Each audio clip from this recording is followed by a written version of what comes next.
بسم اللہ الرحمن الرحیم۔ دوستو حاضر ہیں اپنی نئی ویڈیو کے ساتھ۔ پلیز ہمارے چینل سٹوری ورلڈ کو سبسکرائب کریں۔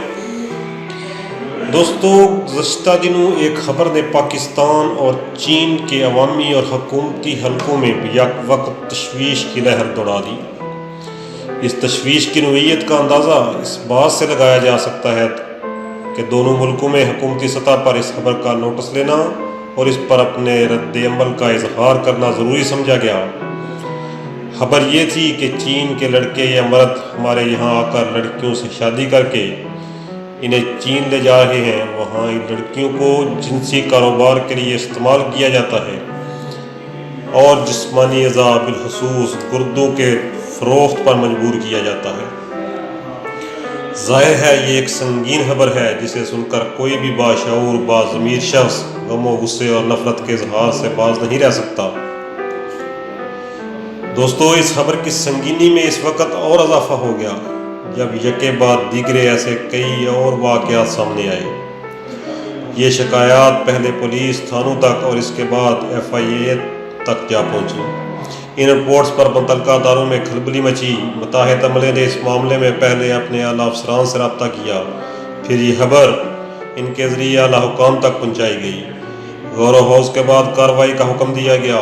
پاکستانی لڑکیوں کے اہل خانہ سے تفصیلی معلومات لی گئیں اور ان کی رپورٹ پر چینی باشندے گرفتار کیے گئے۔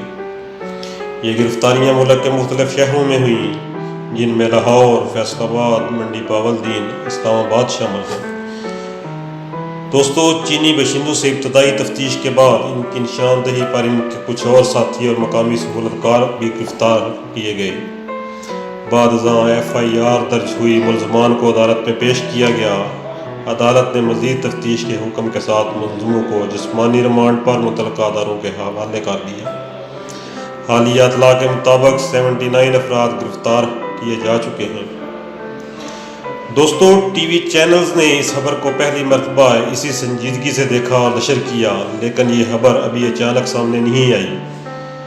الیکٹرانک میڈیا پر نشر ہونے میں اسے خاصا وقت لگنا بھی چاہیے تھا، اس لیے یہ کوئی ایسا معاملہ نہیں تھا کہ سنی سنائی کے انداز میں آگے بڑھایا جائے۔ ذمہ داری سے اس کا جائزہ لینے اور چھان بین کرنے کی ضرورت تھی، لیکن میڈیا مالکان اپنے ذرائع سے فی الافور اس کی تصدیق یا تردید کرنے کی صلاحیت نہیں رکھتے تھے۔ وہ زیادہ سے زیادہ یہ کر سکتے تھے کہ یہاں جن خاندانوں نے شکایات درج کرائی ہیں ان سے رابطہ کر کے تفصیلات حاصل کریں۔ دو چینلز نے تو اس سلسلے میں خاص طور پر کوشش کی۔ اذیت سے گزرنے والے خاندانوں نے جو واقعات بیان کیے وہ سخت تکلیف دہ اور حیران کن تھے۔ دونوں چینلز نیوز بریک کرنا چاہتے تھے، یقیناً اس میں ریٹنگ کا معاملہ بھی تھا، لیکن اس کی باقاعدہ اجازت نہیں مل رہی تھی۔ اس لیے دونوں چینلز ایک دوسرے پر سبقت لے جانے کی خواہش اور کوشش کے باوجود خبر بریک نہیں کر پا رہے تھے۔ خبر کی دنیا سے وابستہ افراد یہ بات اچھی طرح جانتے ہیں کہ بعض خبریں گرین سگنل کے بغیر نشریات کا حصہ نہیں بن پاتی۔ یہ ایسی ہی ایک خبر تھی۔ پاکستان اور چین کے درمیان تجارتی معاہدے، ان سے بھی بڑھ کر سی پیک اور اس کے علاوہ عالمی تناظر میں پاکستان کو حاصل چین کی حمایت جیسے معاملات اس خبر کے منظر عام پر آنے کی راہ میں بڑی رکاوٹ تھے۔ ان سب عوامل کے بارے میں یوں تو اب پاکستان کے عوام بھی بہت کچھ جان چکے ہیں، لیکن حکومتی ترجیحات اور حکمت عملی کی اہمیت سے تو انکار ہی کیا نہیں جا سکتا۔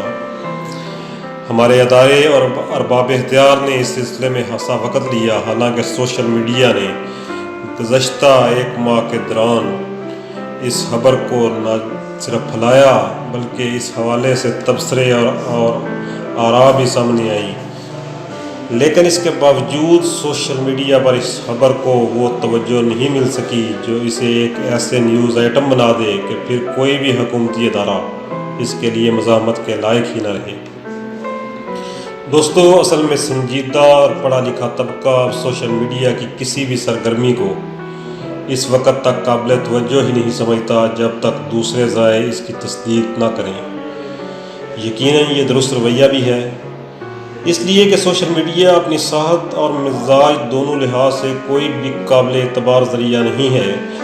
پراکسی وار اور 5th جنریشن جنگی حکمت عملی کے لیے اس کے استعمال ہونے والے حقائق کی تفصیلات نے اس میڈیم کے بارے میں ویسے ہی بہت اہم سوالات اٹھا دیے ہیں۔ چنانچہ ضروری ہے کہ عام آدمی بھی اس سلسلے میں ذمہ دارانہ کردار ادا کرے۔ اس پر آنے والی کوئی بھی اطلاع ضروری نہیں کہ واقعی اطلاع ہو، محض ایک ایسی افواہ بھی ہو سکتی ہے جو خوف، انتشار اور رد عمل کے حصول کے لیے پھیلائی جا رہی ہو۔ اب جب کہ چینی پاکستانی باشندوں کی شادی کی یہ خبر باضابطہ نشر ہو چکی ہے تو اس کا جائزہ لیا جانا چاہیے۔ جھوٹی شادی رچا کر جوان سال لڑکیوں کو ایک جگہ سے